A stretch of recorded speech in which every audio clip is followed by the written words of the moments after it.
fuck, I just sit down quickly to connect with you and do some preppy work for January plus, and I hurt my back. And now I can't get comfy and it's really uncomfortable, and I'm going to have to go and lie on the floor and do some tennis ball shit under my back to sort it out, because apparently plopping down in my chair is now a critical injury. Oh my God. See you soon. And of course I have to take off all of this, don't I? My trusty bladder contraption, because I'm going to lie on my back. Maybe it was the weight of a litre and a half of water that kind of upset my balance as I was sitting down and hurt my back. Anyway, let me do a stretch. I'll be back soon. Okay, so anything and everything can be a teachable moment, right? Sometimes I feel there's like sabotagey energy, so I'll need to do some clearing on the property and on the space I'm working in and on my phone and on me and all that. But sometimes when you go to take a step forward, something whacks you like that and plops you back down again, and you have to go, okay, what's going on here? And just start taking a closer look. So I don't know, maybe I've been up and about doing a lot of things, and this is kind of hurting my back like that, and just having this twinge come into my back as I sat down before has kind of told me to sit down. I don't think my focus on here is very good. I mean, in some respects, it's nice to have a fuzzy picture because you can't see all my lines, but I do need better equipment. Okay, so one of the things I do quite a lot is get my tennis balls here like this and stick them under my back, either side of the spine, to massage up and down the spine. And I've done some of that on the lower back, but I want to show you what I do on the upper back. Oh, God, it feels so good. You can sort of squish them down there into either side of the shoulder and then just gently roll back on them. Oh, you can stop at all the different spots. But what I like to do is put my hands behind my head when I get to about here, come right down and just relax. And then I press my head into my hands and then I let it go. And as I come up, I usually get a few cracks out of that. And I don't think I did then because I did it quite recently. I only need it every couple of weeks. But this is actually a really good way with the tennis balls to just massage into the different spots on your back and rolling up and down. Oh my God. So yeah, I'm just going to rest here for a little bit on my lower back with you, and we'll just breathe. I'm going to put my feet together and open my knees out, or I would if that container wasn't in the fucking way. It's not anymore. So just softening and breathing and letting go.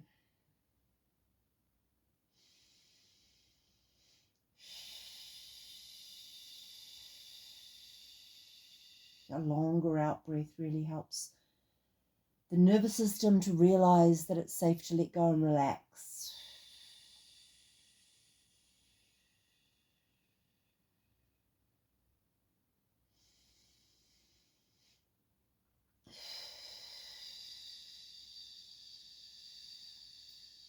Letting the tummy soften, opening the shoulders, spreading them wider. This is all what I'm doing for me. You can do whatever you like.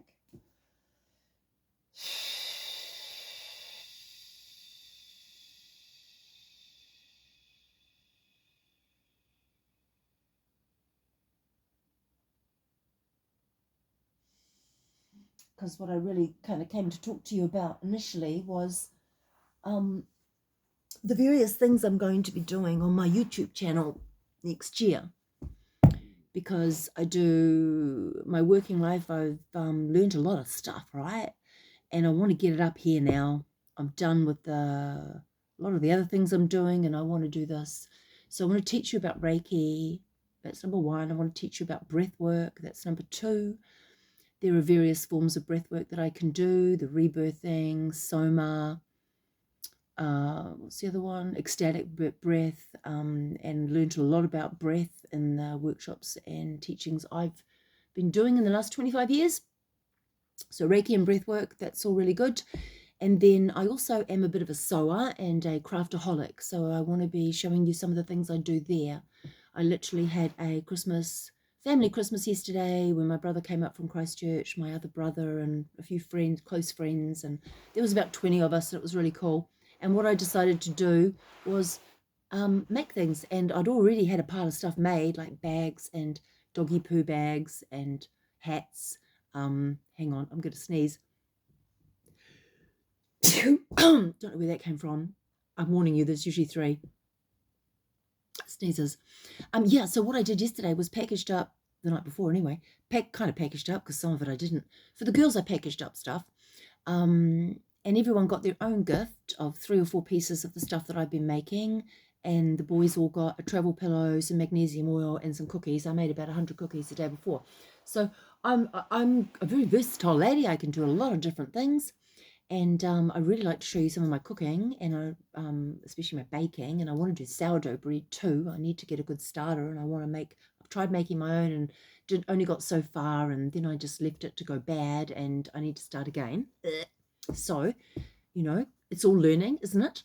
And outside, like in the garden, I get out there too, and I've got worms. I had like about $10,000 worth of worms out there a few years ago, and I had like 50 worm farms. So there's lots of stuff I can teach you, lots of stuff I can show you, and I'm interested in what you're interested in. I make a lot of products like colloidal silver, magnesium oil, charcoal soap. I want to get in, I've got my tallow, and I want to make a tallow balm, and I want to make a tallow soap, and I want to make a tallow liquid soap for the teenage boys that don't like picking up a bar of soap. So there's lots of things I want to do.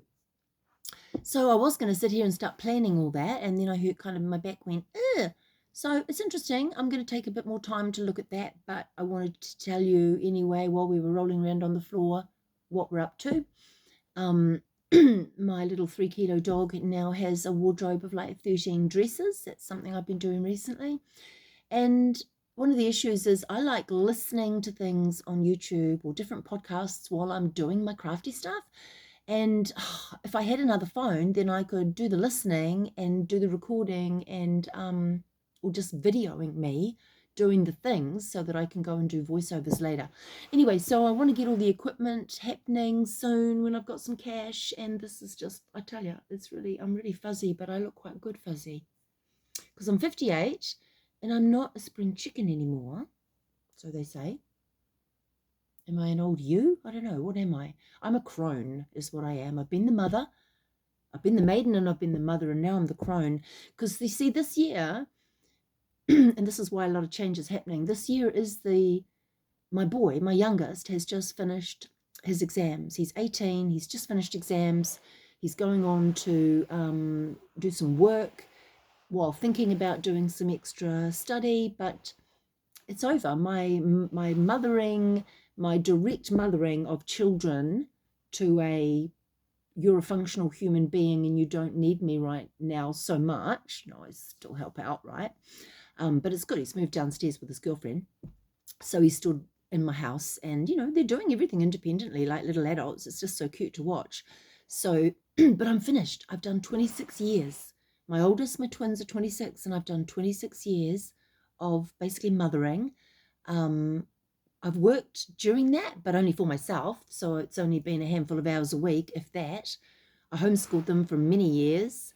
Then my youngest ended up in Westlake Boys, one of the Prem schools in Auckland, doing Prem basketball, and he's done really well there. Anyway, as I close down that cycle, I'm moving into my crone, and my crone has lots of things to teach you. So you're just going to have to fucking listen. Got it? Anyway, I'll come back and talk more, and I'm going to go and breathe into my back a little bit, and might come and let you know what's going on later. Over and out.